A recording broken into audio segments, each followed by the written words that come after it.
한마디로 말해서 실거주해라. 실수요가 되는 곳에 참여를 하고 이렇게 하라는 개념이고, 그 다음에 1주택만 가져라.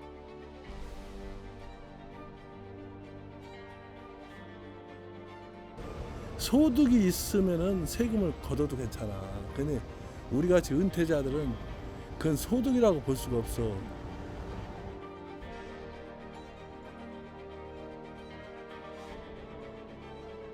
아파트 하나 파시려고 하는데 분위기가 어떠냐, 좀 매수 손님이 있으시냐, 그 단지에 얼마, 마지막 거래가 얼마였냐, 이런 거 막 물어보시더라고요. 그분도 증여를 고민하시고 계셨어요.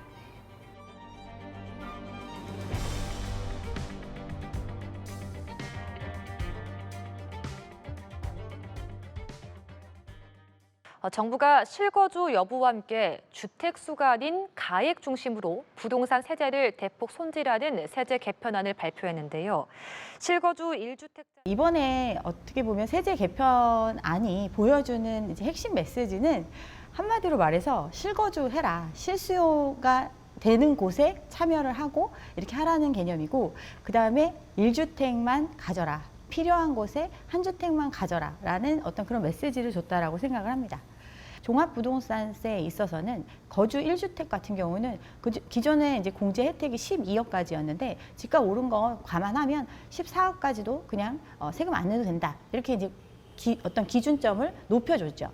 반대로 정부가 유도하는 방향이 아까 1주택 자기가 필요한 곳에 살아, 이게 기본 개념이라고 했는데, 그걸 이제 그것과 다른 선택을 하신 분들의 경우에는 똑같이 혜택을 주는 게 아니라 12억이 아니라 9억으로 그 규모를 축소시키고, 그동안 세금이 부과가 안 됐던 부분에 대해서 일정 부분 세금을 이제 부담하고, 양도차익 같은 경우도 일정 부분 세금을 내고 가져가라는 개념으로 이제 바뀌는 거죠.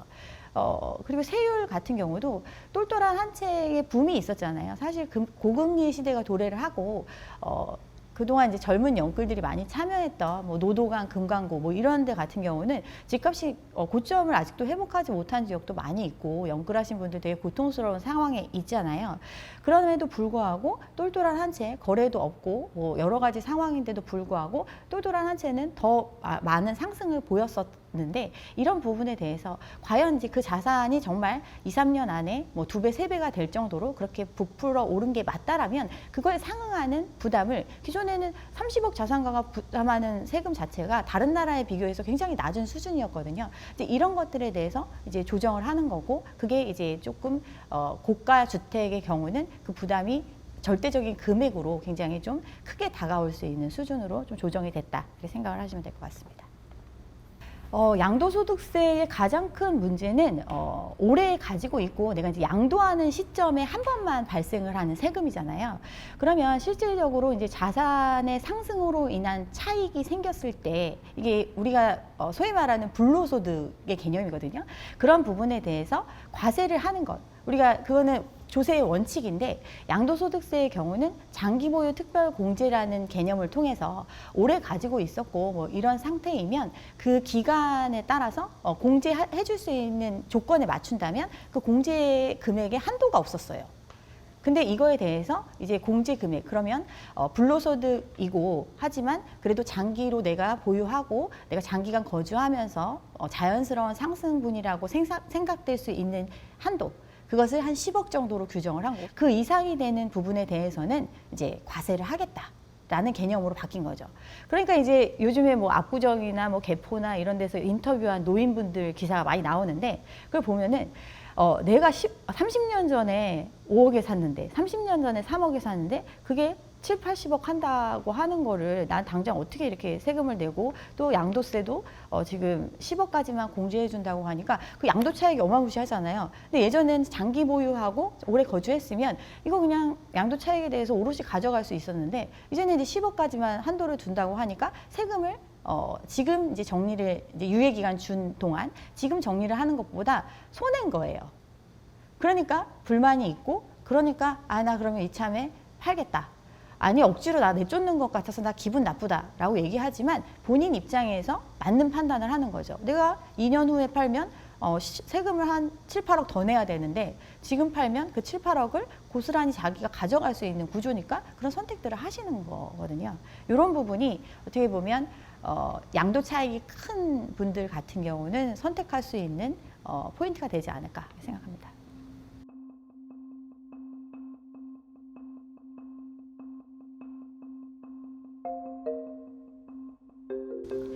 일단 이번 세제 개편안의 명칭 자체를 장기 거주 특별공제로 바꿨어요. 주택 부분에 있어서.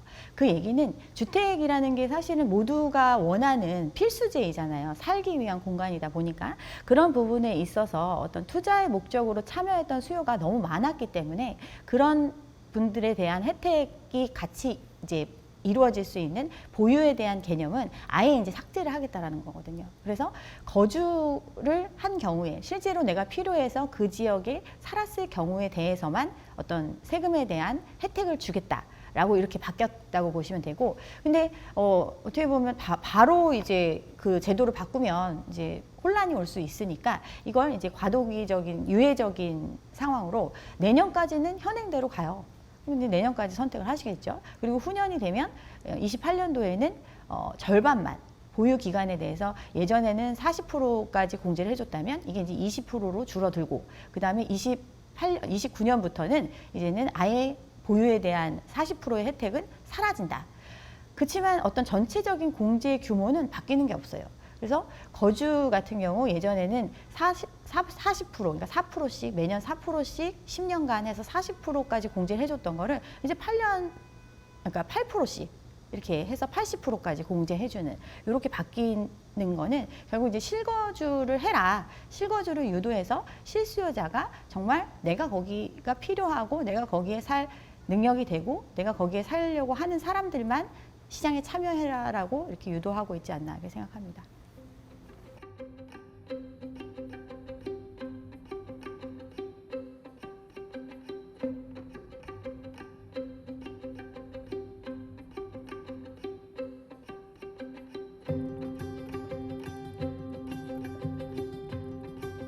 아무래도 영향은 더 크게 받을 것으로 예상이 됩니다.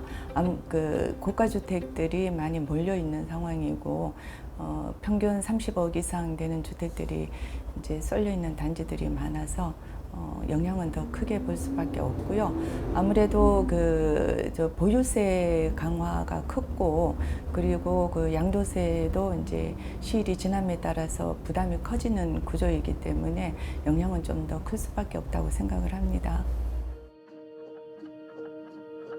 세금을 얼마나 내는지, 얼마나 늘어날지, 그게 가장 이제 크게 걱정하는 모습이고요.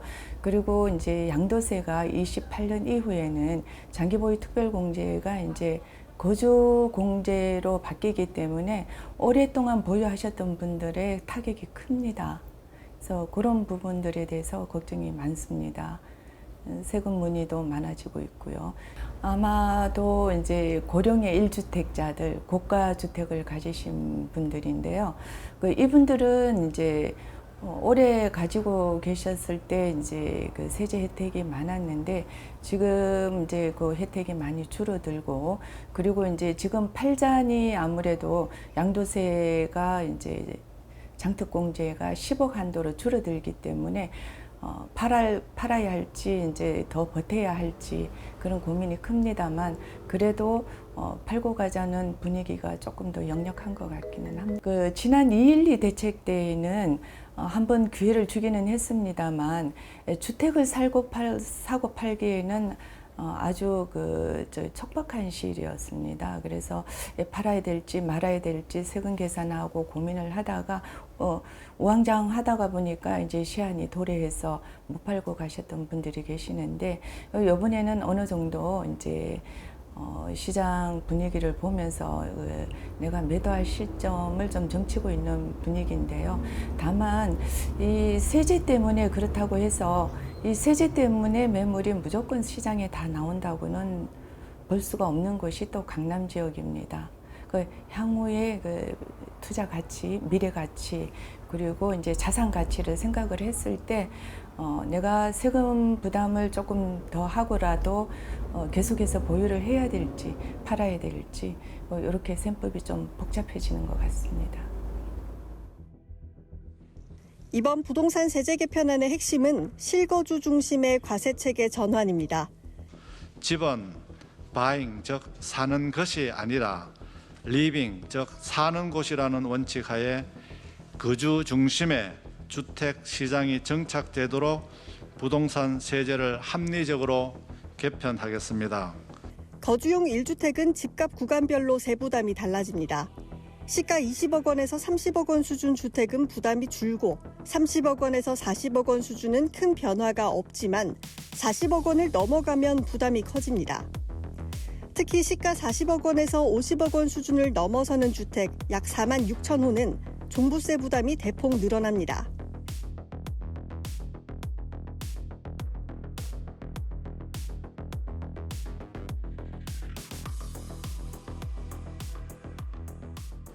소득이 있으면은 세금을 걷어도 괜찮아. 근데 우리 같이 은퇴자들은 그건 소득이라고 볼 수가 없어.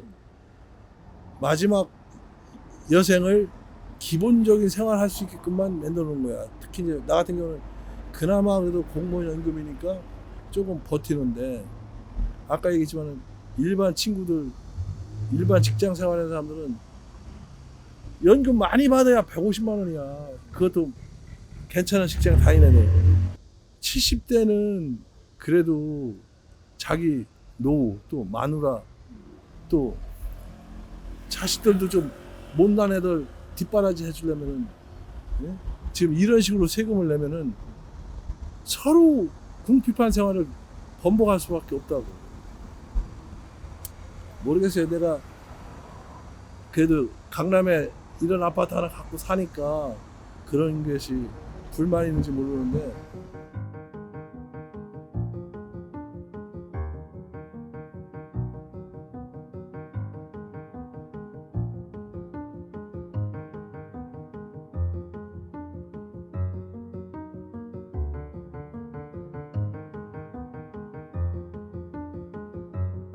아무래도 이제 종부세, 또 양도소득세 이런 거 좀 걱정을 많이 하셔서 고가 주택을 아직 처분하기에는 조금 시기상조인 것 같아서 이제 세제 개편안이 이제 확정되면 이제 그런 주택들은 이제 처분을 하시거나 보유하시거나 뭐 증여하시거나 이제 고민하시는 것 같고, 이제 조금 저렴한 거 언제 팔아도 뭐 부담 없는 그런 먼저 매물들이 조금씩 나오고 있어요.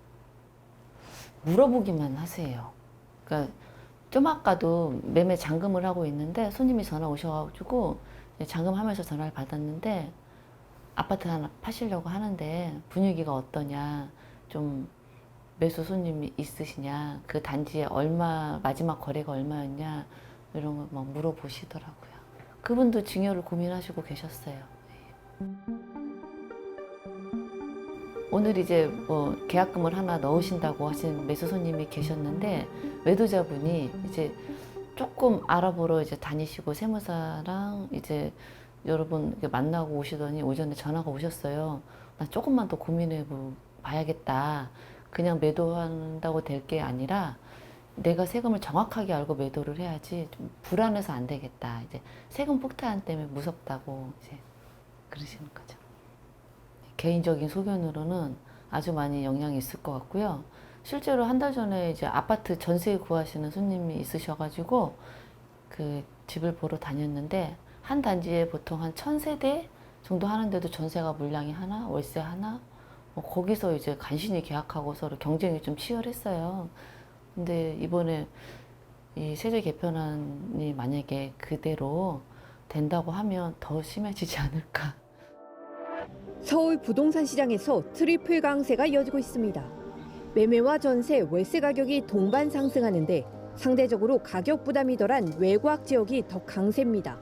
최근 세제 개편안 발표 이후 집주인들은 세부담을 피할 방법을 찾고 있습니다.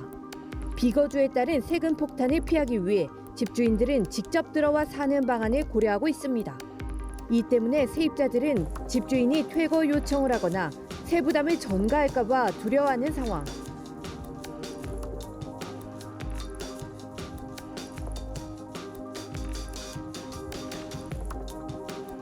원래 정부 기조 자체는 이해는 가기는 가요. 그냥 1주택자를 좀 더 늘려서 나머지 좀 투자 목적으로 가지고 있는 집들을 좀 가격을 낮추는 그런 형식으로 하려고 하는 것 같은데, 현실적으로는 글쎄요. 원래 다른 데 있던 분들이 그냥 기존에 서울 쪽에 있던 쪽으로 그냥 시립주로 하겠다라고 해서 그쪽에 전셋집으로 살던 분이 오히려 또 내려가고 전셋값은 올라가고 뭔가 그런 일이 좀 반복이 되지 않을까라는 생각은 지금 갖고 있어요. 제가 이 집에 들어온 게 2년 전쯤인데 그때에 비해서 확실히 매물은 많이 줄어든 것 같아요. 전세 쪽으로 매물도 많이 줄어들고, 이미 청년주택 관련해서도 제 아는 바로는 80%에서 70%로 내려갔다, 뭐 그런 얘기도 있다 보니까 전세 매물도 없어지고, 있다 하더라도 대출 받기가 좀 어려워지니까 들어가기 힘들어지고, 약간 그런 부분이 아직 있는 것 같습니다. 지금은 제가 당장 전셋집에 들어가서 있고 예전 기준으로 대출을 받아놔서 아직 몸으로 확 와닿는 느낌이 없는데, 예를 들어 제가 뭐 결혼을 하거나 새로 집을 구할 일이 있으면 새로 대출을 받아야 되다 보니 그럴 때는 솔직히 걱정이 조금 되긴 돼요. 불리하고 불공평하고까지는 아직 와닿는 부분이 크게는 없어요. 근데 계속 정책이 바뀌다 보니까 확실한 가이드라인을 주고 거기에 맞게 좀 할 수 있으면 그래도 좀 불확실성이 줄어들지 않을까, 그렇게 생각합니다. 요즘 주식 같은 것도 많이 떴다가 얼마 전에 ISA 세제 개편안도 했다가 다시 가라앉고, 그런 걸 보니까 부동산 불패가 계속 이어지지 않을까라는 예상만 하고 있습니다.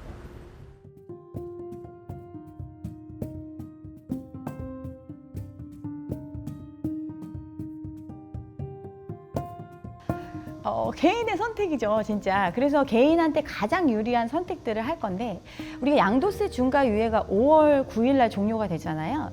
그때의 어떤 상황을 보면 고가 주택 똘똘한 한 채는 결코 매물로 안 나온다. 우리나라 시장에서 똘똘한 한 채를 내놓는 건 바보짓이다. 이렇게 생각했고 안 나올 거다라고 했지만, 가장 많이 팔렸던 게 그 양도세 중과유예 종료 이전에 팔렸던 물량 중에 상당수가 고가 주택들의 정리였거든요. 이런 식으로 본인 입장에서 그 판단을 하시는 분들이 생겨나는 거예요. 이번에 이제 세제 개편안 나오고 나니까 실질적으로 매물이 증가했다. 또 세제 개편안 나오고 나니까 초고가 주택에 대해서는 좀 선호도가 떨어지겠지만, 그 세제 구간에서 뭐 20, 30억대에 있는 곳들은 오히려 더 오를 거다. 실제로 오르는 현상이 벌어지고 있다. 이런 얘기도 많이 나오잖아요. 근데 이거는 옮겨갈 수 있죠. 우리가 고가 주택을 팔아서 이제 새로운 이제 조금 세금 부담이 덜한 집으로 옮겨가는 선택을 할 수도 있죠. 근데 전제는 이 고가 주택이 팔려야 옮겨갈 수 있는 거거든요. 지금 25억 이상 같은 경우는 대출이 안 나오고 2억 정도까지밖에 안 나오잖아요. 이렇게 지금 이미 이 시장에 참여하려면 20, 30억대 집으로 참여를 하려고 해도 갈아타기의 방식이 아니면 참여할 수 없거든요. 자기 자산의 처분 또는 소득이 획기적으로 늘어난 사람들, 그런 사람들이 자기 자본을 마련을 해야 이 시장에 참여할 수 있는 구조인데, 그들이 팔고 이제 갈아타기를 해야 되는데 이 시장에 참여를 못하는 거예요. 매물이 많이 나왔는데도 실질적으로 시장에서 거래가 안 이루어지는 이유가 관망세다라고 표현을 하지만, 이미 이제 수십억을 호가하는 집을 실질적으로 수요해줄 사람이 굉장히 한정적인 시장이다 보니까 뭐 그것도 어떻게 보면 일시적인 현상이지 않을까, 이런 생각은 들지만, 어쨌든 시장 안에서 본인한테 가장 유리한 판단을 하는 사람들이 생겨날 거고, 그게 보유일 수도 있고, 또는 자녀한테 주는 방법을 택할 수도 있죠. 또는 증여, 매매를 가장한 증여의 형태, 뭐 이런 식으로 이제 옮길 수도 있는데, 그것도 앞으로는 이제 보유에 대한 부담이 커지는 시장이거든요. 그것도 매달 발생하는 현금 흐름 안에서 그 보유에 대한 부담감을 해소해야 되기 때문에 자녀가 이걸 받을 수 있는 능력이 안 되면 못 받는 거예요. 그럼 어떻게 할 것인가? 내가 보유를 계속하면서 내가 세금을 부담하고서도 뭐 제도가 바뀔 때까지 기다리겠다 하시는 분도 있겠죠. 또는 내가 지금 그래도 30년 전에 5억에 샀던 게 지금 50억 한다고 하면 10배 된 거잖아요. 그러면 이 차익을 그냥 이참에 실현해가지고, 또 그렇게 차익을 실현하신 분들 같은 경우에 뭐 이제 수도권 외의 지역으로 가게 되면 또 엄청난 세금 혜택이 있잖아요. 그런 베네핏을 이용할 수도 있는 거죠. 그리고 그 자산 정리해서 뭐 자녀들한테 좀 준다든가, 이런 선택을 하시는 분들 각자의 어떤 상황에 맞춰서 하신다, 이렇게 생각을 하시면 될 것 같고, 감당 가능하냐를 가장 이제 중요하게 생각을 해야 되는데 지금 올해 같은 경우도 이제 금리 인상이 사실은 본격화되기 시작했다라고 볼 수 있는 시장임에도 불구하고 대출의 수요가 폭발을 했어요. 왜냐하면 지금이 마지막이다라고 생각을 하고 대출은 앞으로 더 조여질 거고 내가 그래도 가능한 대출을 활용해서라도 이 시장에 진입하는 게 맞겠다라고 판단한 사람들이 있었기 때문에 대출이 어떤 수요가 폭발을 한 거거든요. 그래서 지금 5대 은행 기준에서 가계부채의 어떤 관리 측면에서 원래 목표했던 거를 보통은 한 추석 지나고 좀 찬바람 불기 시작해야 은행 문이 닫히네 마네 이런 얘기가 나왔는데 지금은 반년 지났는데 벌써 문이 닫혔어요. 그만큼 대출이 이제 뭐 1조 원 정도 초과를 했다고 하죠. 그만큼 이렇게 많이들 끌어갔고 또 그들이 어떤 선택을 했냐면 원래는 이제 고정형 대출을 많이 쓰는데 변동형을 많이 택했어요. 고정형은 어떤 20, 30년간 동일한 금리를 적용받는 거다 보니까 그런 리스크가 감안이 돼서 변동형 금리보다는 항상 높게 설정이 되거든요. 그래서 지금 고정형 주담대 같은 경우는 7.5% 상단은 7.5% 수준이 됐고 변동형 같은 경우는 6.38% 이 정도 되거든요. 그러니까 조금이라도 싼 금리를 택한 거예요. 당장 내가 당장 부담할 수 있는 조금이라도 싼 금리를 택하면서 이 시장에 온 선택을 하신 분들이 있거든요. 근데 지금 내가 그럼 어떻게 해야 되냐 생각해 보면 앞으로는 금리는 더 올라갈 거예요.